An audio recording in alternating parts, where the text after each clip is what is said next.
You ever chase a dream so long it almost starts to feel like a myth?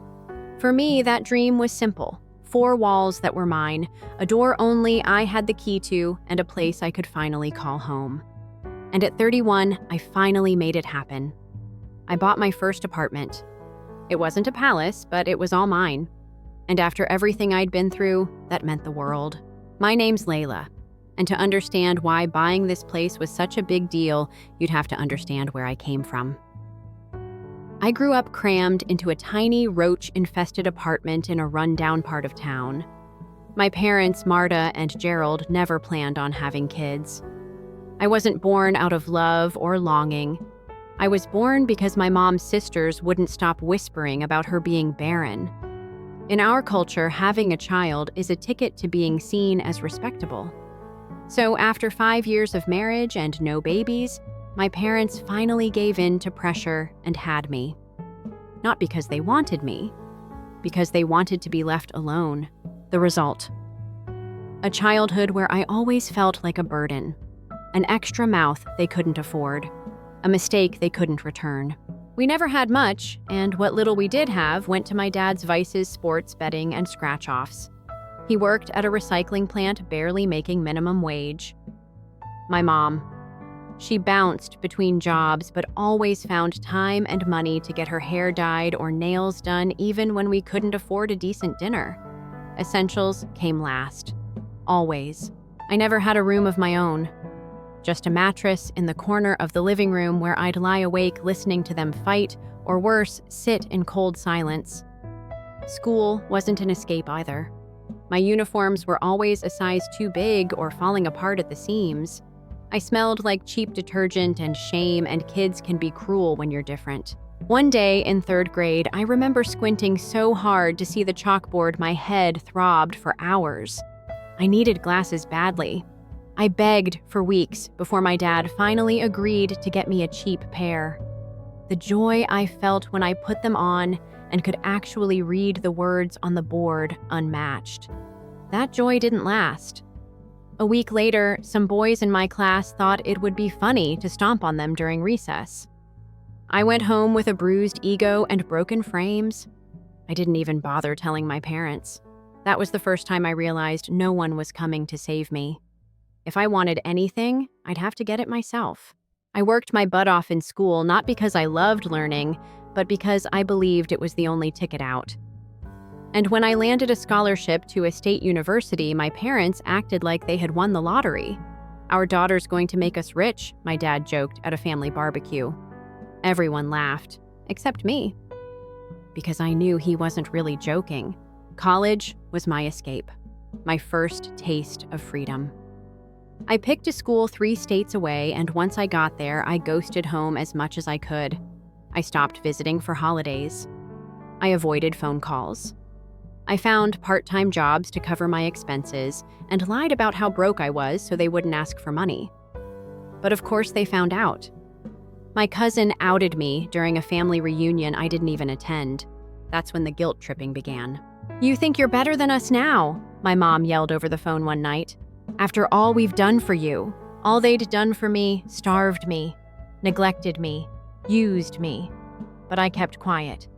Because deep down, I still wanted to believe that maybe, just maybe, they'd change. They didn't.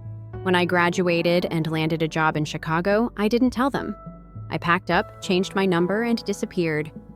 I thought I was finally free. I wasn't. My dad showed up at my office 3 months into my new job. I still don't know how he found me. He barged into the lobby loud and demanding, acting like I owed him something just for existing. That day, he asked, no, demanded that I start sending them $500 every month. Said it was the least I could do after everything they'd done raising me. I wanted to scream, but I also didn't want him showing up again humiliating me at work. So I agreed. That was 12 years ago. 12 years of silence in exchange for $500 a month.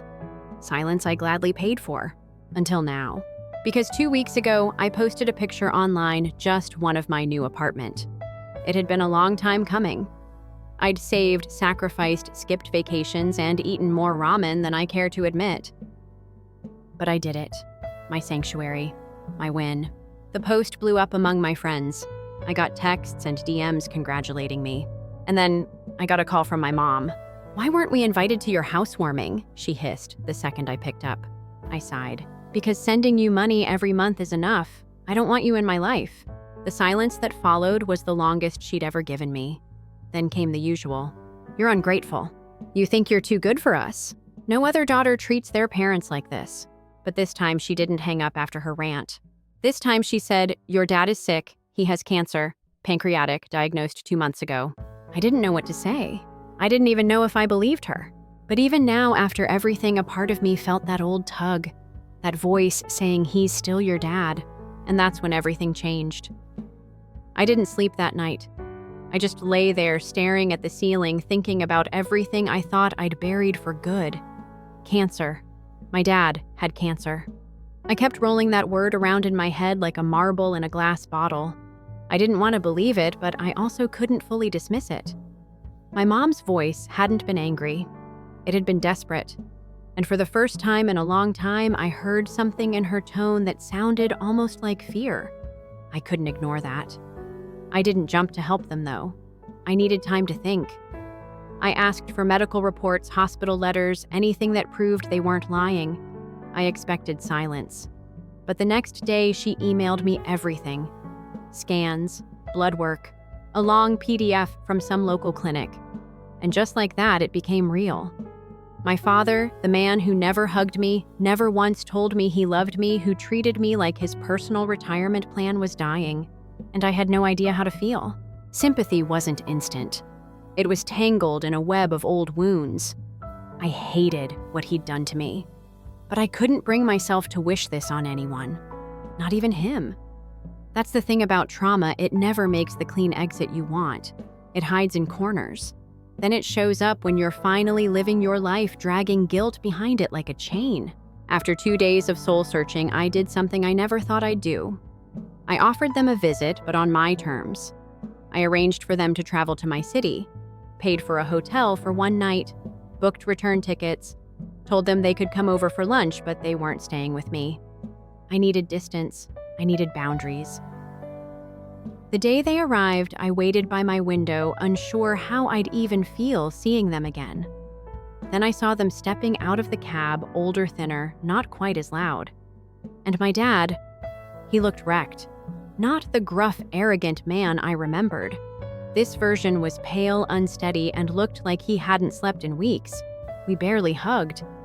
My mom sniffled, and my dad handed me a folder like it was his last card to play.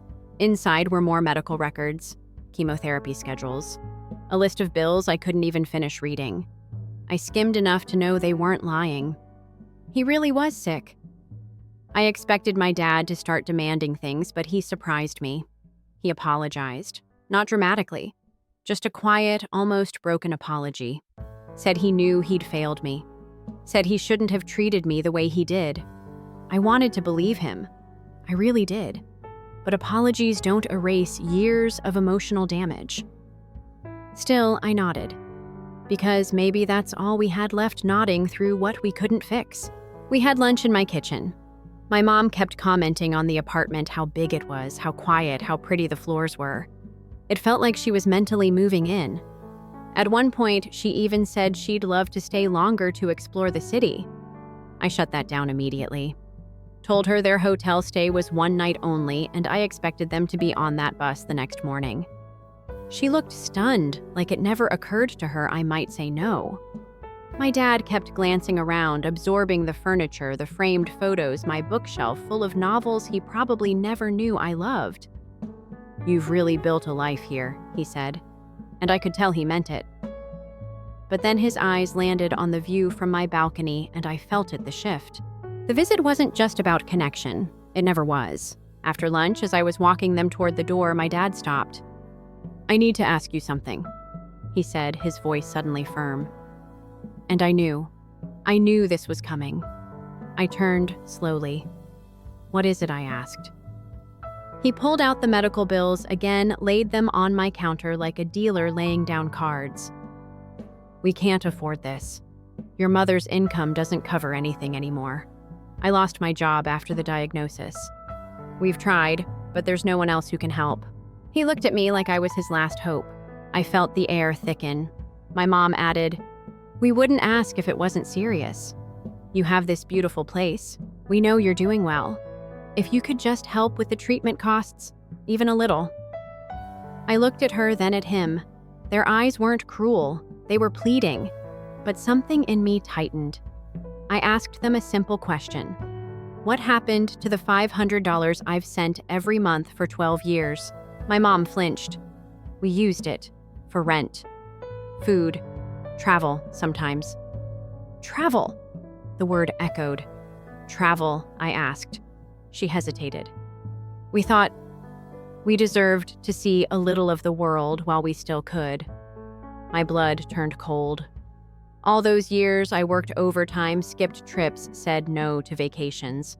All the ramen, all the grind. And they were sightseeing. They looked at me like I was supposed to understand. My dad even smiled weakly. You've always had a good job, Layla. We figured you'd help us later anyway. Maybe we'd move in with you one day. I cut him off. That was never going to happen. And now it definitely won't. He blinked. But your place is big enough. And if we sell it, I stopped breathing. What did you just say? He took a breath. If you sold this apartment, it would cover the treatment. It's just a place. My life is. Don't, I said coldly. Don't finish that sentence. But he didn't stop. It's not like you have kids, or anyone living here with you. It's just bricks and wood. I'm your father, Layla. My mom started crying again. Please, baby. We'll never ask for anything again. Just this one time. Help us. Help him. I had nothing left to say. Just nothing.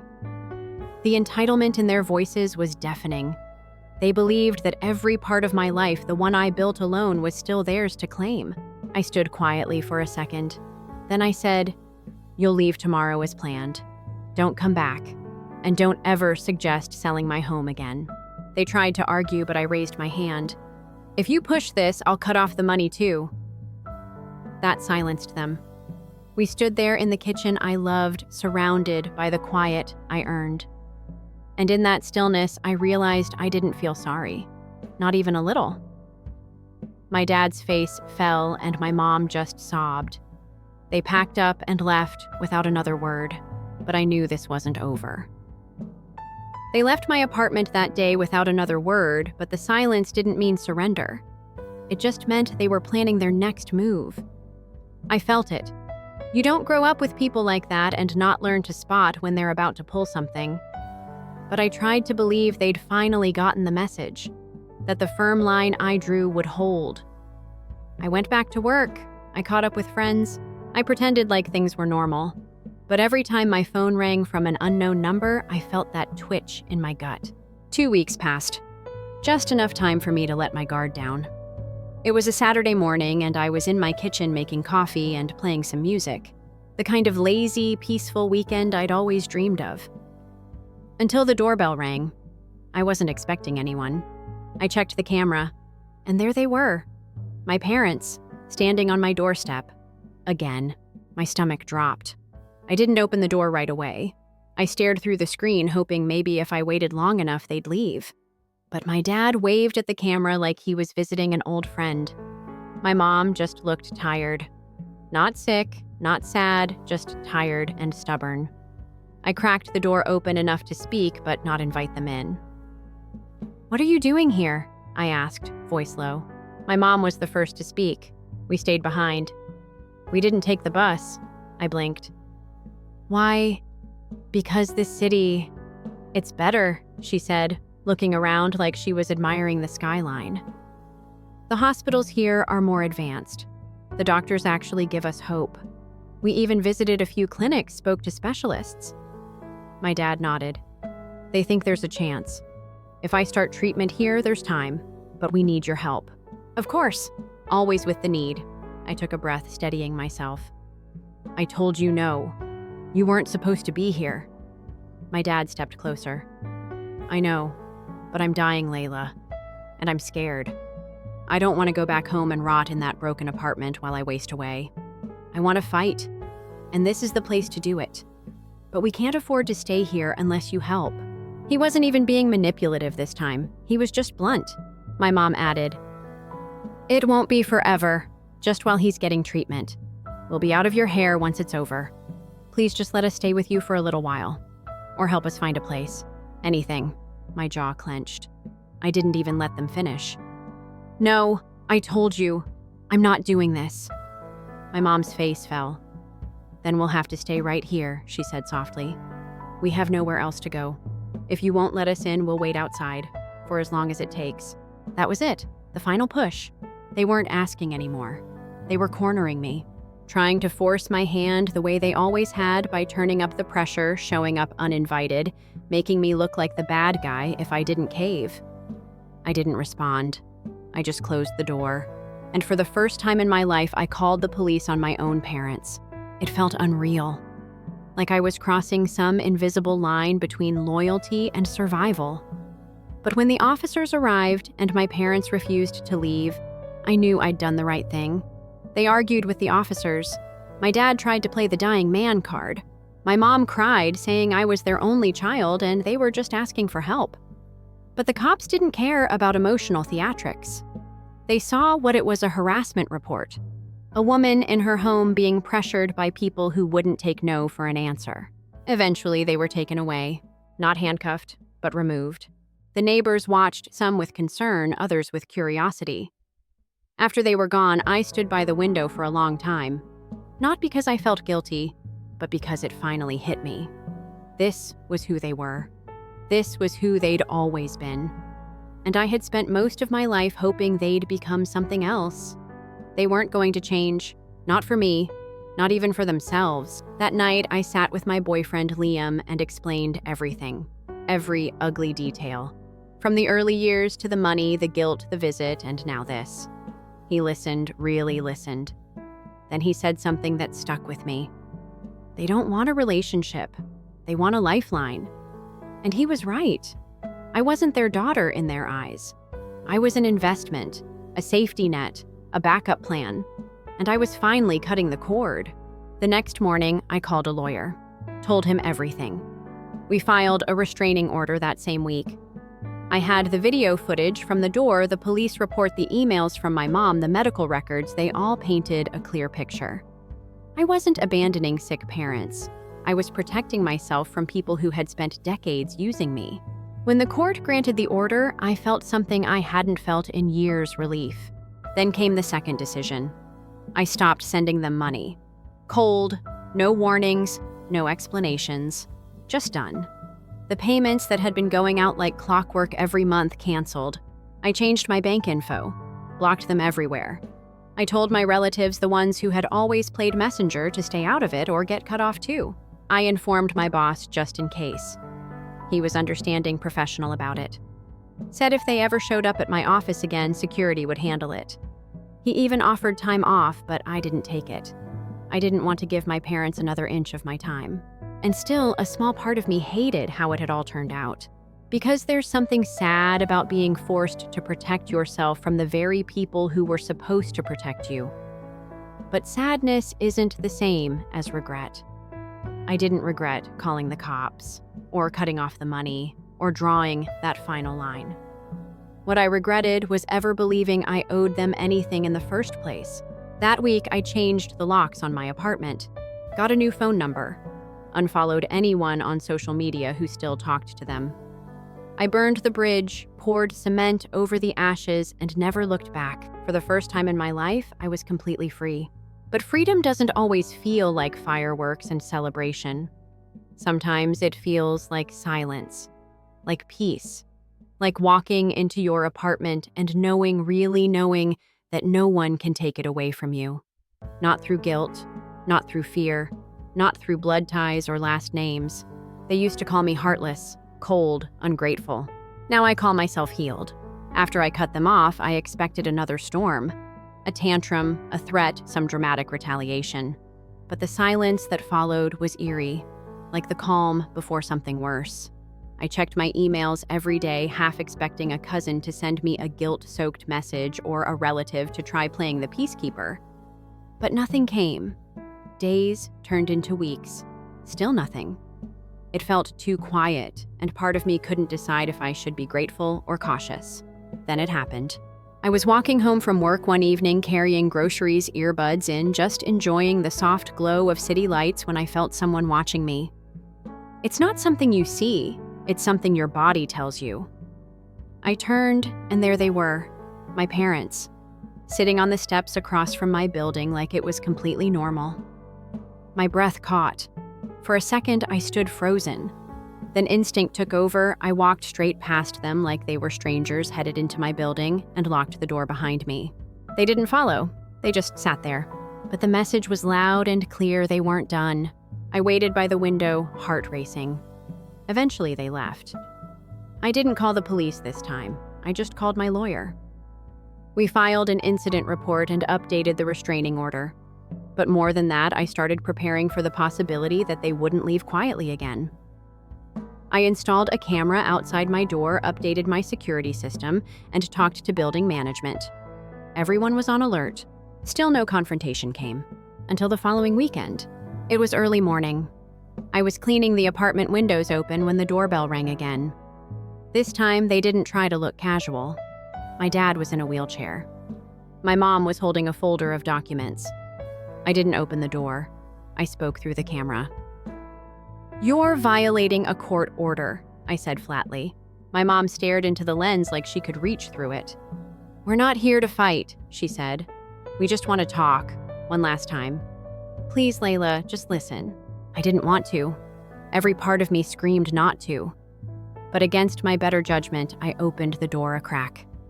My dad looked worse than ever. Frail, quiet, almost transparent.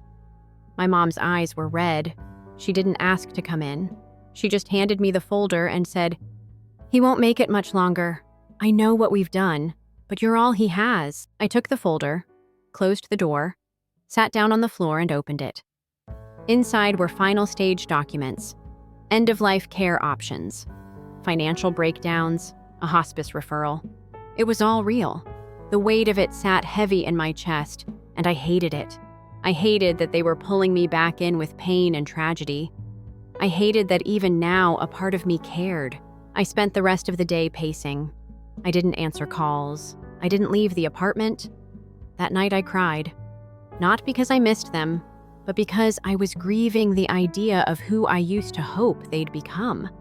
I had accepted long ago that they would never be nurturing parents, but a small part of me still clung to the fantasy that maybe at the end they'd show some kind of decency. And yet, even in death's shadow, they were using their last chapters to corner me again. On Monday, I sat down with my lawyer and asked what my obligations were. He told me I owed them nothing, that I was within my rights to walk away completely. But he also looked at me with something close to sympathy and said, "It's okay to want peace. Just make sure it's not bought with guilt." I thought about that for a long time. Eventually, I made a decision.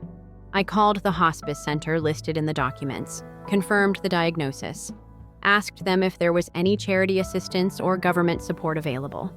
There was. Not much, but enough to get him a basic care plan. I paid the first installment anonymously, not because I was guilted into it, but because I needed to do something on my own terms. A quiet line in the sand. This is what I'm willing to do. No more. I didn't tell my parents. 2 days later, my mom called again. I didn't pick up. She left a voicemail. She'd found out about the payment. She said she was grateful, but also disappointed. "We're still your family, Layla," she said. "You still have a duty. You were raised better than this." That voicemail was the last straw. I forwarded it to my lawyer. He added it to our file, and I blocked her number permanently. Then I wrote a letter, not for them, but for myself. I wrote every reason I'd chosen to cut ties, every moment they'd failed me, every time they had taken and never given. It wasn't for closure. It was a record, a reminder that I wasn't cruel, I was surviving. I sealed it in an envelope and slipped it into a drawer. Someday maybe I'll burn it, but not yet. Later that week, Liam and I had a long talk. He told me he'd support whatever decision I made, that he'd stand by me even if I chose to let them back in. But I looked him in the eye and said, they had their chance. I gave them everything I could. And now I'm choosing me. He nodded. Then that's the end of it. I wish that were true. But families like mine don't end cleanly. They linger like smoke. They find cracks in the windows. They test your resolve. Still, for the first time in my life, I'm ready. They can beg. They can threaten. They can guilt trip and cry and plead. But my home, my peace, that's not theirs anymore. It never was. Weeks passed after I blocked my mom's number. My phone stopped buzzing with guilt-ridden voicemails. No more surprise visits, no more pleading messages. It was quiet again, eerily so, but not in the way that made me afraid. This time, it felt earned, like walking through the woods after a storm and hearing birds again. I found myself waking up lighter. No more checking the peephole. No more second-guessing my own choices. I'd done what I needed to do, and for once I didn't feel like the villain in my own story. I leaned into the peace. I hosted a few close friends at my place. We had wine, shared stories, laughed like nothing in the world could touch us. Liam stayed over more often. His toothbrush found a home in my bathroom. His jacket lived on the back of my dining chair. Life started to feel full. Not dramatic, not heavy, just enough. But healing doesn't erase memory, and memories they don't knock before coming in. It was a Saturday afternoon when I got a message request on Instagram from a name I didn't recognize. The profile was blank. No followers, no posts, just one message sitting in my inbox. It read, "Your father is in hospice.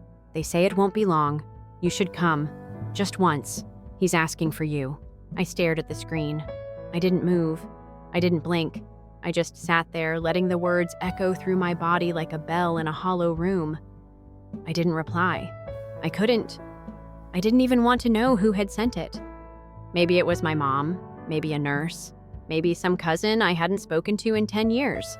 Didn't matter. He was dying, and he was asking for me.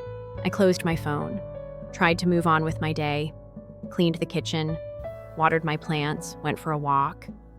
But the words wouldn't leave. They followed me down the street, whispered to me as I folded laundry, haunted me in the pauses between songs. I knew what they were doing. It was another attempt to reel me back in. And yet, it worked.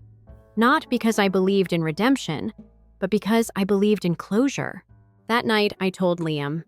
I said I wasn't sure what I was going to do, but I needed space to figure it out. He didn't press me, just held my hand and said, "Whatever you choose, make sure it's for you." The next morning, I stood outside the hospice building. I didn't even remember how I got there. I wasn't planning to visit. I hadn't told anyone I was going. I think part of me hoped I wouldn't go through with it. But there I was. The nurse recognized my name immediately. "Room 7, she said without asking questions. I walked down that hallway like I was moving underwater, each step heavier than the last. I stopped at the door, took a deep breath, and opened it. There he was, my father, a skeleton under hospital sheets, breathing, slow eyes half closed. He looked like a man carved out of what used to be. He didn't notice me at first. I stood there in silence, watching him, trying to match the man who raised me, angry, loud, unpredictable, with the frail body lying in that bed. Then he looked at me. No smile, no tears, just quiet recognition. He raised a hand slightly as if to say something, but his voice cracked before any words came out. I stepped closer, not out of affection, but because I wanted him to see me clearly. He finally spoke, barely audible. "I didn't know how to be a father." I didn't respond. He tried again. "I thought giving you life was enough. I didn't realize. I was supposed to give you more." My eyes burned, but I held it in. He swallowed hard. "I wasn't a good man, but I was never supposed to be your enemy. I just didn't know how to be anything else." The silence that followed wasn't angry. It was tired, deflated. I sat on the chair near the window, not close to the bed, not too far. I didn't touch him. I just listened. He said he knew I'd probably never forgive him, that he'd made peace with that. But he had one last request. "Take care of your mother." I laughed, a short, bitter sound. "No," I said. He blinked, slowly. She's not strong. She won't make it alone." "She never was alone," I replied. "She had me, and she used me, just like you did." He didn't argue, didn't defend her, didn't beg. He just nodded, as if he finally understood the weight of what he was asking. I stood, told him goodbye. He said thank you. I walked out. I didn't cry in the car, didn't break down in the shower. I just went home, turned off my phone, and stared at the ceiling until the sun came up. That visit didn't heal anything. It didn't close the wound or undo the years. But it did something else. It clarified the truth. I didn't owe them healing. I didn't owe them forgiveness. And I didn't owe them my future. When Liam came over the next day, I told him everything. I expected judgment, maybe even concern. Instead, he just said, "You were braver than I think even you expected." And maybe he was right. Because bravery isn't loud.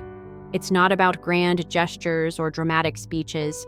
Sometimes it's just showing up, saying the thing, drawing the line, walking away when it hurts, and not looking back.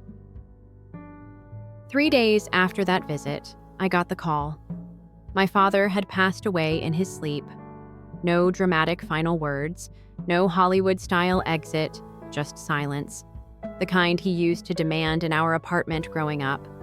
The nurse said he was calm, peaceful, that he'd spent his last hours resting, whispering to himself now and then mostly about me. I thanked her, hung up. And then I sat with that stillness, not just in the room but inside my chest. I didn't cry. I didn't feel relief either. It wasn't sadness or anger. It was something in between. Like exhaling after holding your breath for too long and not even realizing your lungs had been begging for air. There was no funeral. At least not one I attended. My mom handled it. Or maybe she didn't. I wouldn't know. She didn't call, didn't message. No drama, no explosion, just absence. I guess even she realized the door had closed for good. And in a way that was the loudest ending she could have given me, silence from someone who'd never once let a day pass without pushing her voice into my life. In the weeks that followed, I fell into a rhythm. Wake up, work, cook, run errands, laugh with Liam, answer emails, water my plants. Every small action felt sharper, clearer, like I was experiencing life in color again after years of dull gray. And yet there were moments where a memory would sneak in: a scraped knee, an old photograph, the smell of cigarette smoke on secondhand coats. Ghosts of a past that never quite became home. But they didn't control me anymore. I could face them without flinching. One night Liam asked if I'd ever write any of it down. Not to share, just for myself. I told him I already had. That letter I wrote after I cut them off, I still had it. Same drawer, same envelope. Never opened it since the day I sealed it. But something about his question lingered. So the next morning, I took it out, sat by the window, and read every word. It wasn't just a list of what they did wrong. It was a story. My story. Every piece of pain, every small betrayal, every time I chose survival over sentiment, it was all there. And somewhere between those lines, I realized something I hadn't before. I hadn't just been angry. I'd been grieving the version of myself I never got to be. The child who deserved better. The teenager who needed support. The adult who fought for peace in a house built on chaos. That letter wasn't a scream into the void. It was a reclaiming, a declaration. I am not who they made me. I am who I chose to become in spite of it. I burned it that night. Not out of rage, not as some symbolic ending, just because I didn't need it anymore. I didn't need proof of what I'd survived. I was living proof.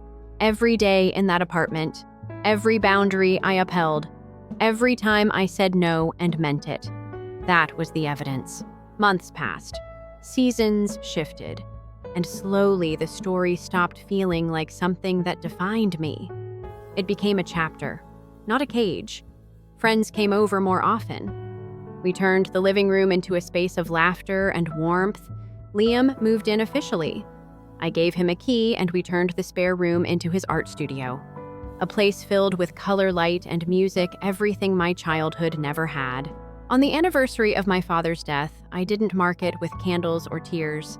I made pancakes, took a walk, called a friend. And when I came home, I sat on the balcony watching the sun dip behind the city skyline and whispered a thank you not to him, but to the version of myself that never gave up. That kept pushing, clawing, building a life out of nothing but grit and fire. There's no poetic ending here. No dramatic twist, just truth. My parents raised me in scarcity, but I built my life in abundance. They taught me fear. I chose courage. They gave me a broken map.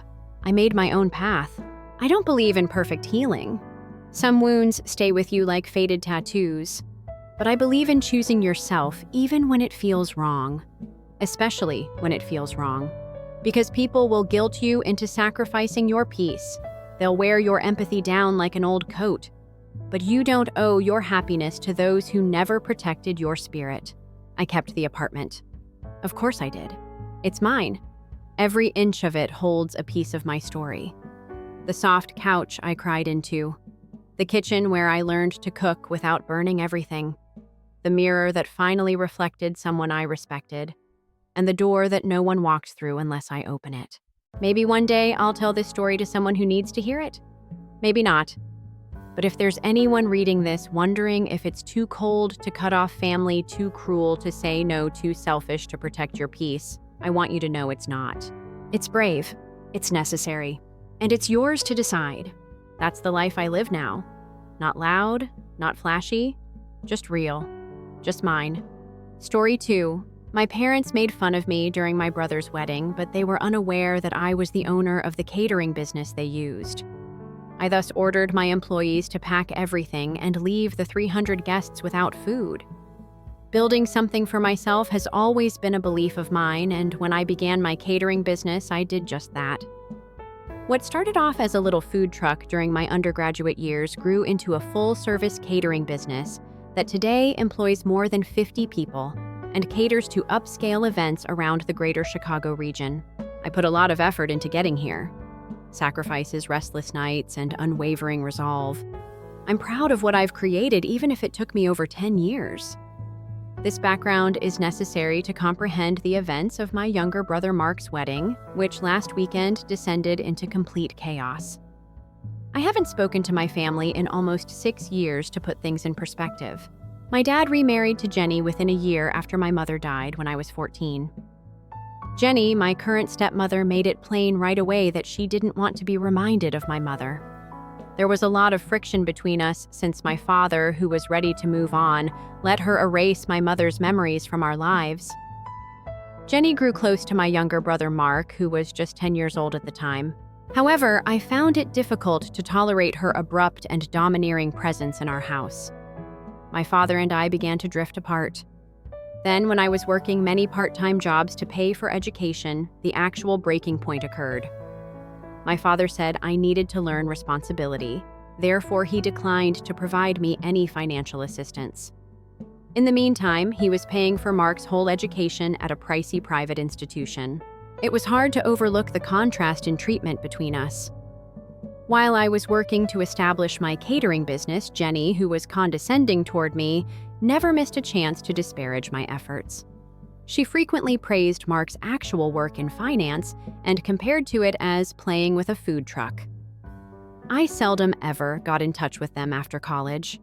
Holidays were the only times I would be there. 6 years ago, I discovered that my father and Jenny had sold our childhood house without telling me, which was the last straw. I didn't learn until they had relocated, and by then, everything I had wanted to keep my mother's final possessions was gone. My father told me that I was being too sentimental and that I should get over this when I challenged him about it. I made the decision to leave at that same time. No interaction. Let's go back to last month. I got a formal invitation to Mark's wedding out of the blue. He sent me a handwritten note along with the invitation expressing his desire to mend our relationship and expressing how much he missed me. Despite our family history, I gave it a chance after giving it some serious thought. I decided it was worth going to. As a gesture of goodwill, I even offered to cater the wedding at a substantial discount, but Mark graciously declined, stating that they had already made reservations with another company. Although I was a little offended, I dismissed it. I arrived cautiously optimistic at the wedding, which took place at a stunning location in Lake Forest. I was relieved to see that Mark was actually pleased to see me, but Jenny's disposition remained unchanged. She made disparaging remarks about my appearance and my catering company as soon as she saw me. I ignored it and made an effort to appreciate the ceremony, which was unquestionably lovely. But the family's seating arrangement revealed something. The fact that I was seated at a table with distant cousins I hardly knew far from my immediate family served as a subliminal reminder that I was still an outsider. During the reception, everything went south. Suddenly, my father, who was obviously intoxicated, came to my table and began scolding me. "I showed up without an invitation," he said. I loudly declared that I was a disgrace to the family, even though I had the official invitation in my pocket. He said my presence was ruining Mark's big day, and before I could even respond, Jenny chimed in, asking with thinly veiled sarcasm how much I was earning playing restaurant owner these days. She even commented on my suit, implying I couldn't afford something as nice as what I was wearing. The sheer audacity of it was unbelievable. Instead of saying anything or reacting at all, I decided to leave quietly. I knew there was no point in engaging with them, especially with my father being drunk and Jenny clearly enjoying the opportunity to take jabs at me. I was walking toward my car when something caught my eye: the catering staff setting up for the main course. I recognized several of them immediately. These were people who worked for me. That's when it hit me. The catering company my business partner had hired for the wedding had recently been acquired by my company. The former owner had stayed on as a manager, so I hadn't been directly involved in the planning. But legally, the company and this event were now under my control. I called my operations manager just to confirm what I was already suspecting. Sure enough, this was our event. I thought back to what my father had said, how I was an embarrassment, how I was ruining the wedding just by being there. And that's when I made a decision. If my presence was so offensive to them, then surely they wouldn't want my company catering their event either. I instructed my staff to pack everything up and leave immediately. Within 15 minutes, 25 of my employees had loaded all the food equipment and supplies back into our trucks and were on their way out. Chaos erupted shortly after. With 300 guests left without their main course or dessert, people started to realize something was seriously wrong. My father tried to intervene, but there was nothing he could do. The contract they signed with the previous owner of the catering company included a clause that allowed us to terminate service if there was any hostile or discriminatory behavior toward our staff or ownership. And that's exactly what had happened. I left my business card with the venue manager and told her to have my father contact my lawyer if there were any disputes over payment. The fallout was immediate. By the next morning, my phone was blowing up with messages from family members accusing me of being selfish and petty. Mark sent me a long text saying I had ruined his wedding and proved Jenny right about me all along. My father, unsurprisingly, threatened to sue me for breach of contract. I forwarded all of their communications to my lawyer and banned their numbers. A few hours later, I started hearing from several people who had attended the wedding. Surprisingly, some of them were on my side. They had watched the way my father and Jenny had treated me and claimed they were shocked by their behavior. One of Mark's friends who had seen my catering company's work previously even called out to apologize for how things had played out and stated he was impressed with how fast and professionally my crew handled the problem. This support was unexpected, but it reminded me that not everyone in the family was ignorant to what had truly transpired. As the days passed, I found out that Mark's wedding had made the rounds in social circles, particularly how it ended. Apparently, word had traveled among Mark's co-workers and acquaintances about the drama that ensued, and it wasn't long before Jenny's carefully manicured image started to crumble. Some mutual acquaintances even reported that Jenny had tried to minimize the whole situation, blaming me fully for spoiling the reception. However, the truth was already out and no one was believing her account of events. The harm had been done. I've been thinking about everything that's happened, and honestly, I don't feel guilty. I didn't crash their wedding or create a disturbance. I was welcomed and treated with absolute disdain. They chose to embarrass me, and I invoked my legal right to discontinue a service. It was business, nothing personal. They also didn't hire me because they didn't want me there. It's as easy as that. Nevertheless, I feel as though I've been sucked into a family drama that I had long wished to avoid. I'm now unsure of whether I handled it correctly. Did they deserve the consequences for their treatment of me, or was it excessive? In any case, I have been troubled by the circumstance. For some perspective, I'm looking to Reddit, I heard.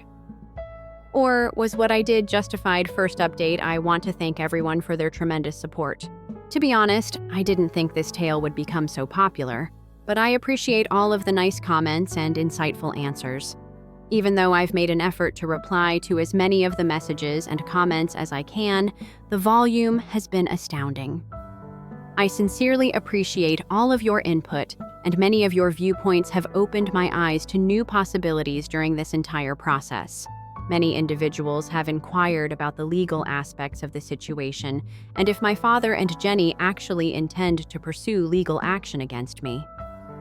The quick response: yes, as I had expected, they threatened to sue. What has transpired since my initial post is as follows. I spoke with my lawyer immediately following the wedding disaster in order to avoid any possible legal issues. We reviewed the agreement that was signed by Mark, or his wedding planner, between my catering business and the prior proprietor. The contract is really strong, which is wonderful news. It includes a provision that permits us to end services if our employees or owners are the target of hostile or discriminatory behavior. That provision was inserted expressly to ensure that we were ready for circumstances like these, where things may spiral out of control. The venue management verified that their security cameras had recorded everything when I contacted them. My father is clearly seen approaching me on the video, and although the audio quality wasn't ideal, it was clear enough to confirm that he was scolding me. Jenny's insulting comments were also captured on camera, demonstrating that their conduct was sufficiently hostile to support the decision to discontinue catering the event. I was certain that my legal position was sound after obtaining this proof. My lawyer explained the issue in a formal letter to my father's counsel a few days after the wedding. We outlined the specifics, stressing that their aggressive behavior permitted us to cancel services under the terms of the contract.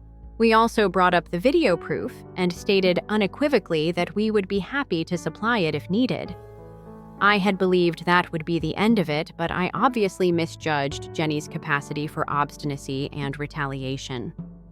My father's attorney responded yesterday, requesting a complete reimbursement for the catering.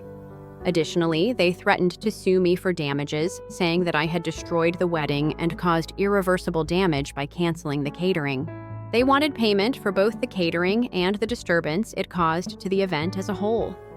I wasn't going to give in to their pressure, of course. Since they were the ones who had first caused this situation, I wasn't going to give them any money. Following a conversation with my attorney, we agreed to provide a counterproposal. 50% of the deposit may be refunded, but only in two circumstances. They must first sign a non-disclosure agreement (NDA), which prohibits them from discussing this matter in public or posting unfavorable comments online. Secondly, they must sign a release of claims which would stop them from suing me or my business in the future. We are only awaiting their reaction after sending the offer. Jenny has attempted to cause issues despite all of this legal maneuvering. A few days ago, the venue manager contacted to inform me that Jenny had been trying to write unfavorable internet reviews about my catering business. She said in her evaluations that we had ruined the wedding and exaggerated the situation to harm the family's reputation. Her attempts were fortunately blocked by the venue manager, but it's still annoying. My legal staff is closely monitoring the matter, and we will regard it as defamation and take appropriate action if Jenny keeps spreading incorrect information. It's interesting to note that my business has benefited from the wedding's disarray in some surprising ways. Since then, a number of wedding guests have contacted me to express their gratitude for the way my team handled the issue and even to inquire about hiring us for their own events. A few of them expressed their admiration for my team's prompt and efficient departure. It's odd to consider that a catastrophe of this magnitude may present fresh economic prospects, yet that appears to be the bright side of everything. My brother Mark has yet to get in touch with me personally, although he did send a note via one of our relatives. Mark acknowledged in the message that he felt bad about not defending me during the wedding. He said that he remained mute when things became unpleasant because he didn't want to upset our father and Jenny. He expressed regret and asked if we could get together to discuss the situation. I feel conflicted about this. I want to give him an opportunity to explain. However, I also believe that it's too late for that. I'm going to wait to schedule any meetings until the legal matter is settled. I've been thinking a lot about everything that's transpired on a personal level. I feel somewhat justified for advocating for myself. After years of being treated like an outsider by my family, I eventually made a decision. I am confident that my choices were the right ones both legally and professionally. However, the entire scenario has been extremely taxing. Even though I've been apart from both my father and Jenny for years, it's difficult to avoid feeling a sense of loss. I never intended for Mark's wedding to be a celebration, but instead it has turned into a legal dispute and a cause of family strife. It's all beginning to weigh heavily. I'm left wondering how my connections with the rest of my family will fare in the long run. Eventually, everything returned to normal. Will I ever be able to get back on track with Mark? Or is there too much damage? For now, it will take some time to work it all out, and I don't have answers to those questions now. My attention is on my father and Jenny's reactions to our proposition. Perhaps we can all get over this situation if they accept the NDA and the claims release. I'm ready to stand up for myself and my business no matter what if they reject and choose to pursue legal action. I'll make sure to provide you all another update. I appreciate all of your help and inspiration. It is really important to me, particularly at this hectic and trying time. At least the legal aspect is now behind me, but since my previous report, things have only become messier. Let me take a moment to recap what I recently discovered before getting into that. I was able to learn more about what transpired before to the wedding from one of my business partners who worked with a wedding planner that Mark and Jenny engaged. It seems that the mayhem didn't begin when I got there. Weeks had passed as it brewed. My associate claims that Jenny had been a pain in the ass from the start. Even though she had already approved the floral arrangements, she insisted on making a number of last-minute adjustments. In addition, she discussed practically every aspect with the event coordinator. Jenny couldn't decide, so the wedding cake design was changed at least 3 times. A few days before the ceremony, she even insisted on a whole redesign of the seating arrangement. In addition to being inconvenient, the event planner had to repeatedly adjust the seating for more than 300 people, which is expensive. In addition, there was a significant amount of conflict between Jenny and the venue employees. Jenny reportedly complained that they didn't meet the standards she expected for such a high-end event, and made a number of patronizing comments on their professionalism. This was paradoxical because the venue was renowned for its excellent service, and the personnel was among the best in the industry. Additionally, even though Mark and his fiancée had carefully selected every song months in advance, Jenny attempted to persuade the band to perform an alternative set list at the last minute. It was one of those typical cases where Jenny was involved in every aspect of the planning process, making it a misery for all parties. According to my associate, Jenny's incessant interference and unrealistic expectations during the lead-up to the wedding gave the impression that the event planner was about to resign. The planner, however, persevered since she is a professional. Jenny's actions were emotionally taxing the squad as a whole. Upon hearing this from my associate, I felt somewhat vindicated. It is evident that the vendors' struggles in the weeks preceding the wedding event were far worse than the anxiety and bewilderment I experienced during the reception. Let's get back to the legal issues. My father's attorney finally got in touch with us yesterday, and they accepted our offer of a settlement. My father, Jenny, and their legal team agreed to sign the non-disclosure agreement NDA and accept the partial return following what I presume was a protracted conversation. They completed all the required paperwork this morning, and we processed the refund, which was 50% of their deposit, less the expenses for the catering crew and transportation that had already been paid. The legal matter has been settled as a result. The lawyer didn't bother to include an apology or acknowledge what had transpired in their official letter. However, I didn't anticipate one. The fact that they accepted the settlement is what matters, and I won't have to worry about them facing any more legal action. Even after the legal issue is resolved, the human consequences are still present and only become worse. The fact that Jenny has been actively attempting to harm my company ever since the wedding is among the most unsettling events. She has been phoning a number of my staff members in an attempt to learn more about how my business is run. Fortunately, my employees are devoted and aware of the situation and know better than to interact with her.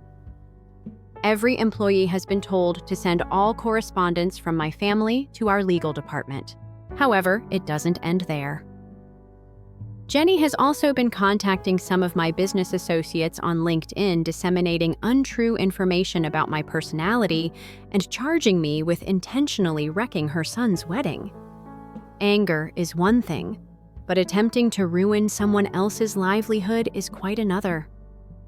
Jenny went too far in her attempts to damage my reputation. Our lawyer wrote her a cease and desist letter as soon as we saw what she was doing. Her actions now verge on defamation, which is why we're treating this seriously. I'm hoping the stop and desist will be sufficient to get her to back off, but my legal team is prepared to escalate if needed. I wouldn't rule out Jenny continuing to push, though, considering her past transgressions. The most unexpected development, though, could have come from my brother Mark. After the wedding, I didn't have high expectations for him, but it appears that the incident's aftermath has affected his own marriage as well. I've learned from common acquaintances and a few cousins that Mark and his new bride have already gotten into their first significant argument over the wedding. She apparently questioned Mark about it after the wedding because she was appalled by the way our father and Jenny treated me. She made it clear to Mark that he should have defended me and that it was not acceptable for him to let his father and stepmother make fun of me. From what I've heard, she is certain that Mark must get the courage to confront our father and Jenny. This caused them to argue so much that they decided to put off their honeymoon in order to resolve some of the problems. I don't know much more than that, but it's obvious that my brother is having to confront the problem head-on, which involves re-evaluating his interactions with Jenny and our father. This is causing me to have a bizarre spectrum of feelings. On the one hand, it's comforting to know that someone else recognized the reality of what transpired. Hearing that Mark's wife shared my outrage at our father's and Jenny's actions is reassuring. However, I also feel sorry for Mark. He's in a difficult situation, and although I'm upset with him for not defending me, I also understand that our family has been putting a lot of pressure on him for years. It's still a challenging situation, but it's not an excuse, particularly because he recently got married and is attempting to handle this situation. For my part, I'm concentrating on resolving the legal issues that surround me and Jenny's attempts to undermine my company, which are being managed by my legal team. A sense of closure is beginning to wash over me. I'm taking each day as it comes, even though I have no idea what the future holds for my relationship with Mark or the rest of the family. Right now, I simply want to express my gratitude for the support I've had from my employees, business associates, and even some family members who have privately contacted out to offer words of encouragement. I will update you. In the meanwhile, I hope that this chapter is ending, if nothing else does.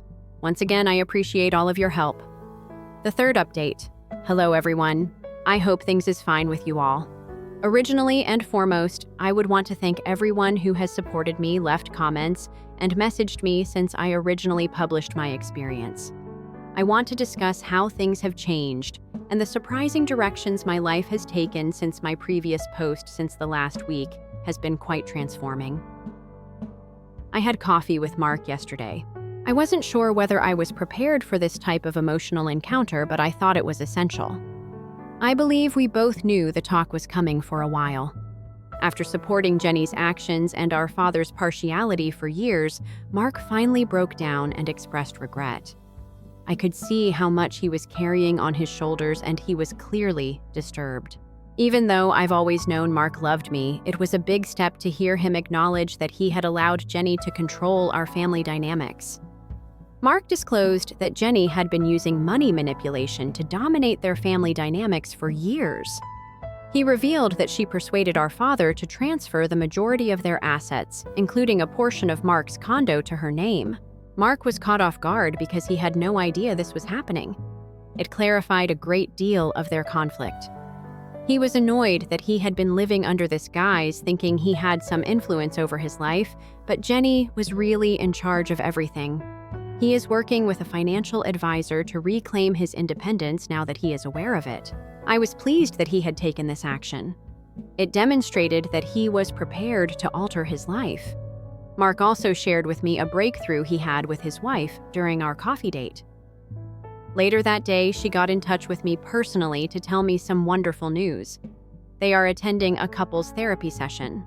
It appears that Mark is at last speaking up and confronting Jenny in a manner that he has never done before. They are currently searching for a new condo that will be registered in their names alone, not connected to Jenny at all. Hearing this was a great comfort. They seem to be regaining control of their life and establishing boundaries, which is a path I hope they both pursue. In addition, Mark's wife stated that a minor vow renewal ceremony is being planned for a few months from now. With diverse in-laws sat at the family table for this event, they are actively redefining what family means to them. It makes me happy to hear this. They appear to be dedicated to creating a fresh family story without the negativity that my father and Jenny have introduced into our lives. Surprisingly, since signing the NDA through some common contacts, Jenny and my father have stopped talking. They are dealing with social repercussions in their country club circle, I've learned. It seems that they have been presenting their pals with a whole different narrative of our family's history, making me the bad guy. People now appear to be beginning to doubt their story, and the results of their deeds are finally catching up with them. It's odd to consider that their own actions have put their highly prized social status at danger. I've learned a lot from this entire experience about how crucial it is to establish boundaries with toxic family members. Even when they result in temporary disruption, sometimes the most difficult choices, such as upholding your values or preserving your boundaries, are the correct ones.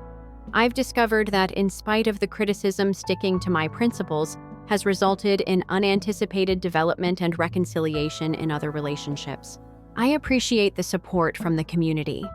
It's encouraging to know that I'm not the only one who has experienced toxic family relationships, as many of you have contacted out to share your own stories. I hope that my tale may be helpful to others in similar circumstances. I've come to the realization that although life is too short for poisonous relationships, it's never too late to make amends with those who really apologize. I intend to keep my distance from both my father and Jenny in the future. I don't want to go back into that dynamic since they've showed me who they really are. But I'm cautiously hopeful that we can re-establish ties with Mark and other family members who are prepared to engage in civil conversation.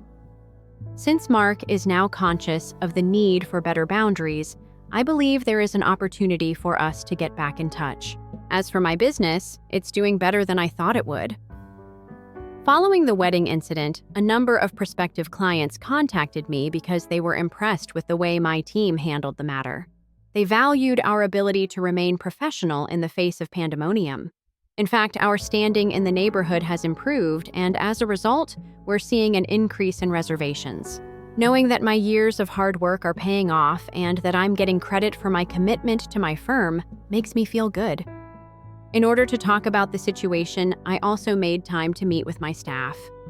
During a trying time, I wanted to make sure they felt encouraged and appreciated for their professionalism. Their comments were quite encouraging. I felt happy as a leader when many people expressed their gratitude for the solid corporate culture we've created together. It strengthened my conviction that creating a great work atmosphere and treating workers well are crucial. To everyone who inquired about upcoming family gatherings, I'm eager to investigate the potential of re-establishing relationships with Mark and other family members who are prepared to engage in polite conversation, but I'll continue to uphold my boundaries with Jenny and my father. I'm hopeful, but it's a narrow line to tread.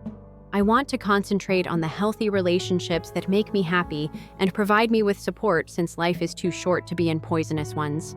We appreciate all of your nice words, honors, and persistent support. You have no idea how much they have meant to me. I may stop posting updates in the future, but I wanted to give you this last update to show you how things have improved. I wish you all well, and never forget that it's okay to defend oneself even when it's difficult. You never know who could be motivated to follow suit. Story 3. My sister was given preference by my parents until she departed, and I was referred to as their accident kid. We got back together during my engagement years later, and when they attempted to sabotage my wedding, we filed a lawsuit.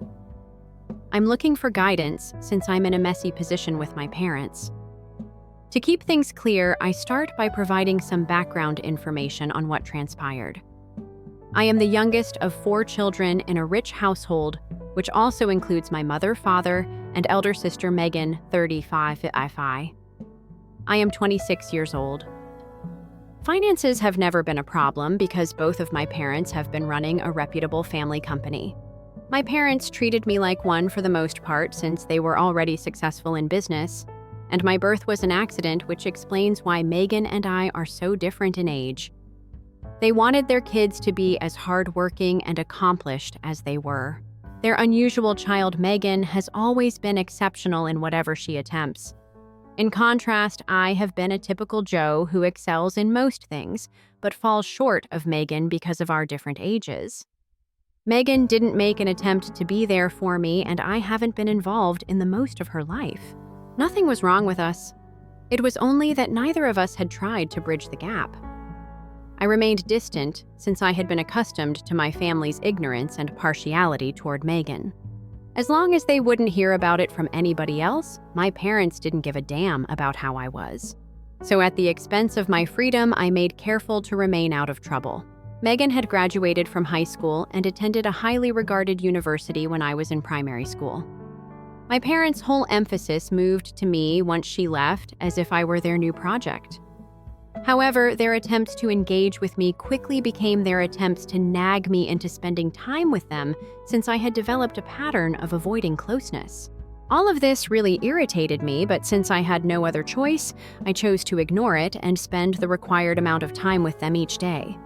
They made every effort to maintain a positive connection with me, but as time went on, I came to see them as a group of narcissists and made the decision to leave as soon as possible.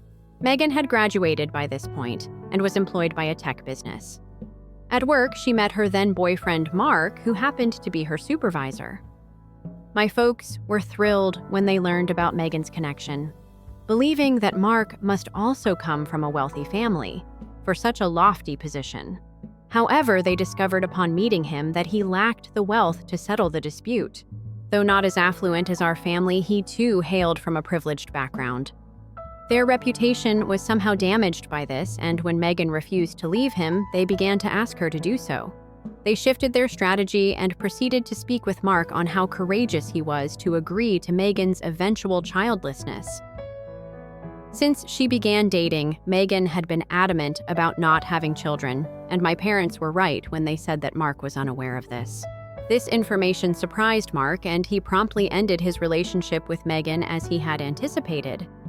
Megan was planning to inform Mark that she didn't want children shortly after they met, but Mark was the man she wanted to marry. She chose to spend as little time at home as possible since she didn't like this betrayal from her own parents. Despite not being involved in this turmoil, I felt terrible for her and attempted to email her because I didn't have her phone number. But I also stopped after receiving no answers a few occasions. Although my parents were furious with Megan for leaving them in this manner, they kept the news from anybody outside of our small family.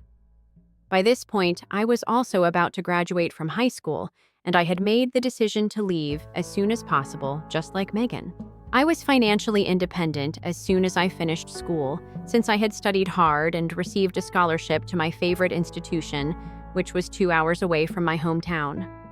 In an effort to keep the money over my head later, my parents did try to persuade me to accept it from them for my studies. However, I graciously declined and carried on with my life throughout the ensuing years. Compared to Megan, my parents were more involved with me. Something must have happened between them, I suppose. I didn't give them much attention, but they didn't get the message and came to my campus twice before leaving after I told them to stop. I also promised to occasionally attend their ostentatious social gatherings in return. My parents had kept their disagreement with Megan a family secret, as I previously stated. However, because I was aware of the entire situation and how Megan wasn't at fault, I recognized that they had begun disparaging her in front of their friends and family during their party this time. Their actions struck me as being incredibly toxic. I could have confronted them about it, but I chose to distance myself from my parents for good because I knew how irrationally they would have responded. After graduating, which was a few months away in my last year, I met Joe as soon as I had a job. Joe and I had seen each other a few times, but we became close during a group presentation. She was in my batch. I approached him because he was the smartest and nicest guy I had ever met, and we quickly became romantically involved.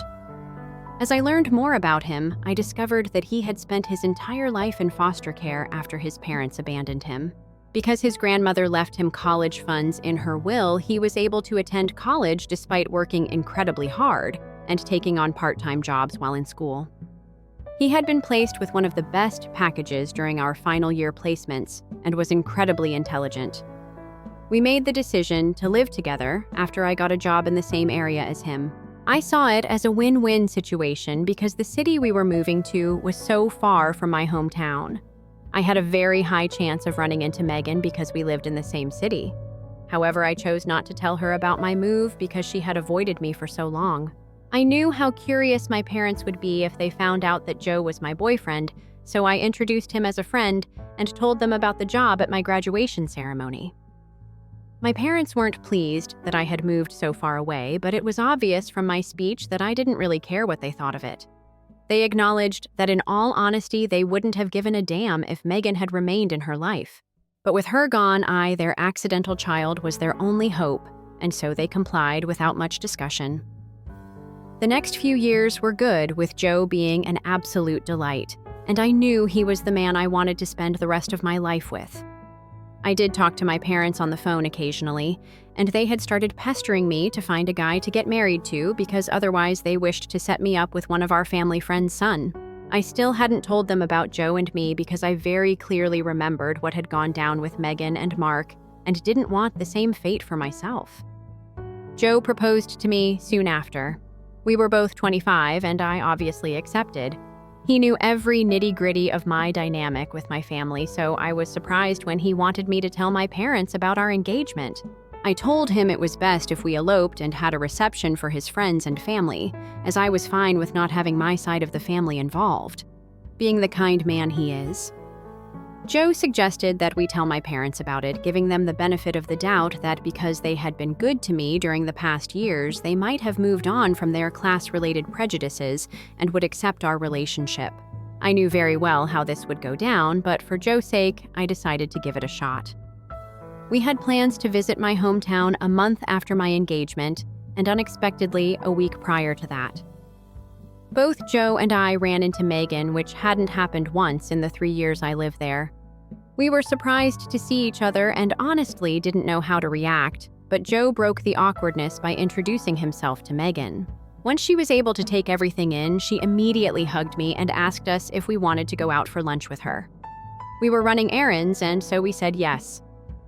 The conversation we had was full of surprises, but I'll talk about this later. We exchanged numbers and decided to stay in touch. So anyway, Joe and I went to meet my parents. They were extremely surprised to see my friend Joe accompany me, but once they saw the engagement ring on my hand, things were pretty clear. Their reaction was more of a surprise than a shock. So irrespective of all odds, I got a little optimistic about them actually accepting Joe. My dad took the initiative and started talking to Joe, asking about his life and future plans, to which he replied very politely. Dad looked impressed until the topic of his childhood came up. As soon as he began telling them about his traumatic days before his teenage, both my parents' expressions changed from excited to disappointed. My mom even gave me a look while he was talking, and I think he noticed because after that, Joe got extremely quiet for the rest of the day. When we both were about to sleep, I asked him if he was okay, and he brushed it off, saying it was fine. We left the next day with my parents, asking me to call them as soon as I got back. I knew Joe was hurt by my parents' reaction, and as much as I wanted to say I told you so, I acted empathetically and told him that no matter what happened, he was going to be the one I wanted to marry, and that it didn't matter what my parents thought of our relationship. This statement did change his mood a little bit, and we reached our city. I decided to call my parents like they had asked me to. And to be honest, one of the main reasons I wanted to talk to them was to give them a peace of mind. Because no one could disrespect my fiancé like that. I called them, and they're expected. "How could you be with someone from a lower class category?" Rant began. They kept telling me how I wouldn't be able to adjust with him because I had been raised with all these riches, completely forgetting about how I had been living with him for so long and that they could find a better match for me. I stayed quiet during all this, and once they were done, I told them just one thing, that they weren't the bosses of me and no one could stop me from marrying Joe. Infuriated. They cut the call. What happened next is why I am sharing this incident in the first place. After their call with me, my parents decided to get in touch with Megan after almost 5 years. I got to know about this from Megan herself. They learned about where she worked, acquired her email from the corporate website, and composed an email from Dad's side claiming it was really important and that she should call them ASAP. Megan, assuming that someone may have been in a bad state medically, decided to phone Dad, who requested her to come home as soon as she could. She informed him that she wanted to know it right then on the phone, but Dad wasn't clear and claimed that he would tell her everything once she arrived home. Sensing the anguish in our father's voice, she took the following trip home. When she reached, she was welcomed with an embrace by my mother, who was crying frantically. Dad brought her to the living room and asked her to sit down. Thinking that someone had passed, she pressed forcefully on understanding what was going on. That's when my parents delivered the news to her that I had decided to sever ties with them over my unfortunate boyfriend. They didn't realize that Joe and Megan had already met and went on raving about how poorly mannered he was. That I misinterpreted and utterly invalidated their counsel to leave him while their aim was to keep me safe. Megan was appalled at how low they could sink merely to control our life and called them out immediately.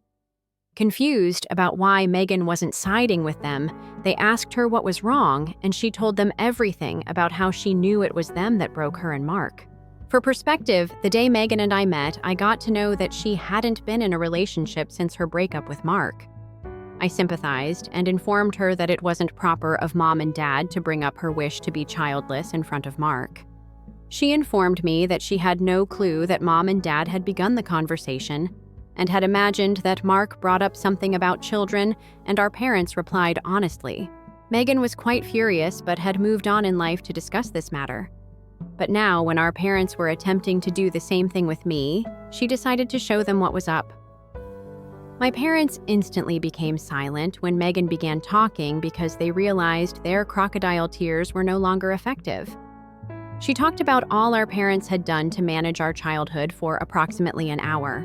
Our parents, who attempted to reassure her by saying they were protecting us, clearly did not approve of her catharsis. Megan ended their relationship and informed them that she would no longer be in contact with them, and that any further efforts at communication on their part may result in a harassment complaint against her.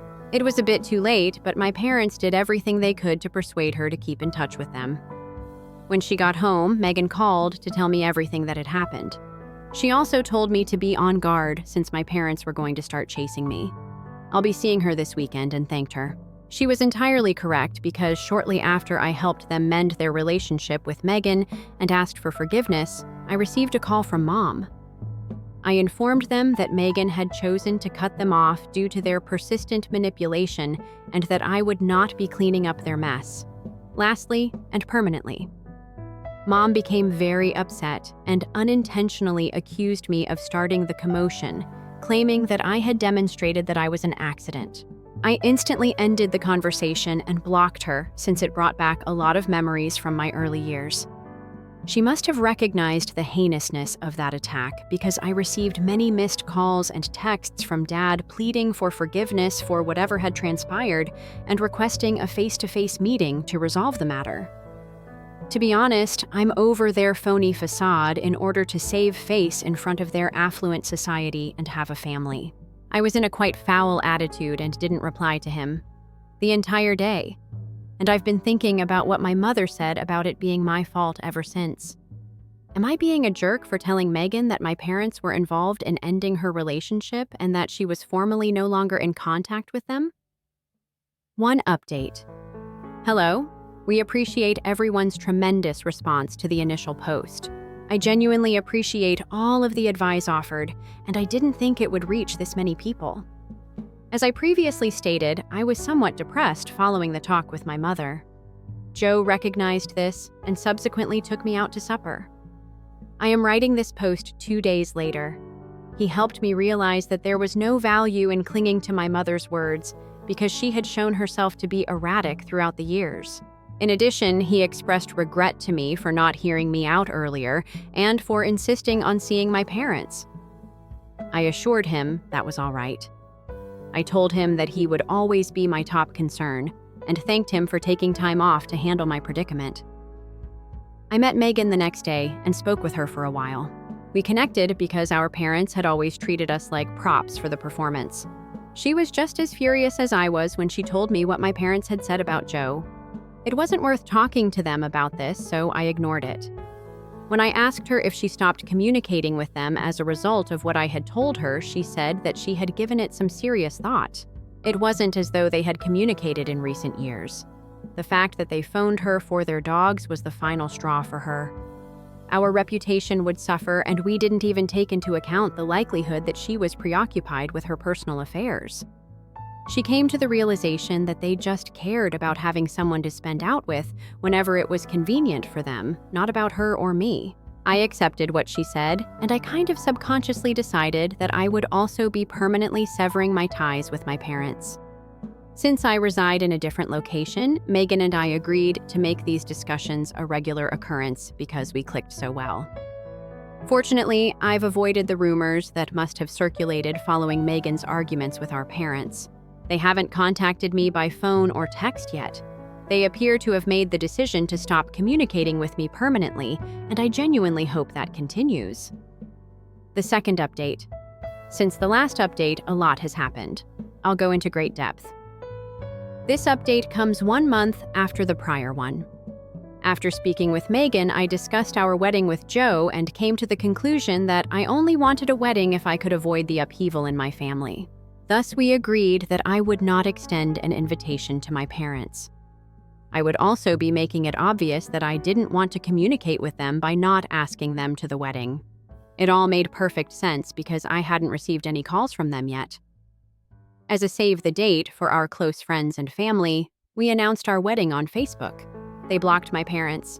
In fact, Megan was the first to get an invitation, and she agreed to serve as a bridesmaid. Everything was going smoothly until I received a spam email from my father's business one day. Email. It began with a comment about the business and quickly turned into him expressing his sincere regret for learning about my wedding via the parents of one of my acquaintances. He talked about how he felt that Joe and I were too harsh on him in our relationship. He pleaded for another opportunity to correct the situation. In my response, I categorically rejected it, informed him that it was too little too late, and banned the email. Megan and I went shopping the week before the announcement and spoke about my wedding preparations, when my maternal grandmother called. In addition to being invited to the wedding, my grandmother and I had a strong relationship when we were kids. She started yelling at me for assaulting my parents when I answered the phone. Apart from one of the most significant moments in my life, I genuinely froze as she continued to label me horrible for doing this since I hadn't anticipated such a strange reaction from her. Megan removed the phone from my hands after noticing how stunned I appeared. She chose to voice her opinions after hearing all of Grandma's disgusting remarks. If that's how she views me, she informed Grandma she should simply skip the wedding. Grandma became quiet after realizing it was Megan and that she had no way out. When she was unable to defend us and our parents treated us like things, Megan urged her to stop interfering, saying it was shameful of her to do so. Grandma informed Megan that her mother had phoned and said that she was furious at me since I had shunned them off because my fiancé didn't like them. Only after she apologized to me and hung up the phone did Megan tell Grandma that she was old enough to avoid Mom's tricks and that she would go to the wedding today. Megan wasn't the kind to use excuses as an excuse. She called me back very quickly, pleading with me to stay at the wedding, and I complied, following her apology. I learned from this experience that even if Megan and I weren't close as kids, she was still my older sister and would support me. I asked Megan if she would accompany me down the aisle after making up my mind at that very moment. She became upset, and after we both started crying a little, she agreed. When I got home and informed Joe about all that had happened, he was even more delighted than I was that Megan had played such an important role in my wedding. Although everything has been peaceful thus far, I only hope that the wedding goes well and without any further outbursts since I know my parents. The third update. Hello. Since many of you have inquired about the current state of affairs, I am posting this update 3 months later, and it will be the final one. Let's start with the positive news. Last week, Joe and I tied the knot. A variety of things happened at the wedding. Let me explain. As anticipated, my parents pulled a last-minute prank by posting their version of events which nobody requested. The things they said in the article were rather disgusting after they blamed me and Megan for being a helpless youngster who was ignoring their parents and old age. They also made comments about our character. Through this message, others who were unaware of our conflict were also made aware of it. Many of the family members I had invited to the wedding took sides with my parents and messaged me to apologize. I responded to them by posting a clear message that anybody wishing to support my parents will not be allowed to attend the wedding. Let's just say that I didn't have enough invitees on the list. Joe was furious at my parents' actions after reading the post and recommended bringing a slander lawsuit against them. I didn't want to start a relationship with them so soon before the wedding. After the article, Megan called me and sobbed about how horrible things had been for her since she was getting so many nasty texts on her emails and social media accounts. Right now, all I could do was comfort her, but I had decided that after the wedding, I would do something about it. My parents were unable to arrive at the location and cause chaos, thus our wedding was a destination wedding. This time, they made an attempt to get in touch with Joe, but he simply ignored them, so we proceeded with our wedding, which turned out to be exactly as lovely as I had dreamed. When Megan gave me away to Joe, the only people there were the ones I really wanted. The fact that Megan and one of the groomsmen got along well, and that she told me she witnessed them getting acquainted was another positive development. Soon after, Joe informed me that the man and Megan had made the decision to date, which made us all very pleased. I called Megan after Joe and I returned from our honeymoon to ask whether she would like to submit a joint notice to our parents regarding the defamation action, and she readily consented. Fortunately, Joe had taken a screenshot of the post, which our lawyer felt comfortable using as proof, even though it had since been removed. When our lawyer phoned my parents and told them about the petition, they practically lost their minds. Knowing what they were about, I chose to ignore the several calls I received from my grandmother. I saw my parents for the first time in months the next day. They appeared worn out, but because they were the ones who started the drama, I didn't care. They stated that they had taken down the post after recognizing their mistake, but our lawyer pointed out to them the harm done to Megan and my reputation and made it apparent that they would have to pay a significant amount of money and time to repair the damage. When my dad heard this, his face instantly changed color and he pleaded for an out-of-court settlement. I simply wanted to get done with them as quickly as possible, but Megan was determined to make them suffer. After some discussion, Joe and I were able to persuade Megan not to sue them, so long as they publicly apologized and signed a formal agreement, promising not to contact me or Megan ever again or face legal consequences. They accepted the offer the very following day after requesting some time to consider it. Both their personal and corporate accounts were fully apologetic. We were legally unrelated to them because they signed the contract as well. Before signing the contract, my mom apologized several times and appeared really regretful, but it was too late to set things right. Many of our family members and friends who have previously abused us have expressed regret. But I have made the decision to avoid turmoil and have taken a break from social media for a while. I will thus be blogging for the first time in a long time after this Reddit post. Edit. I saw that the comments on this update inquired about our personal life. I appreciate your concern. Joe and I were somewhat busy answering calls and other things for a month following the apology, but we also took a vacation from social media to concentrate on our life, which has been beneficial. I recently learned that I am expecting our first child, and the excitement of bringing a new life into the world has kept us both quite busy. After the apologies, Megan also encountered some difficulties, particularly because she was the one who publicly opposed them, but she handled it really well.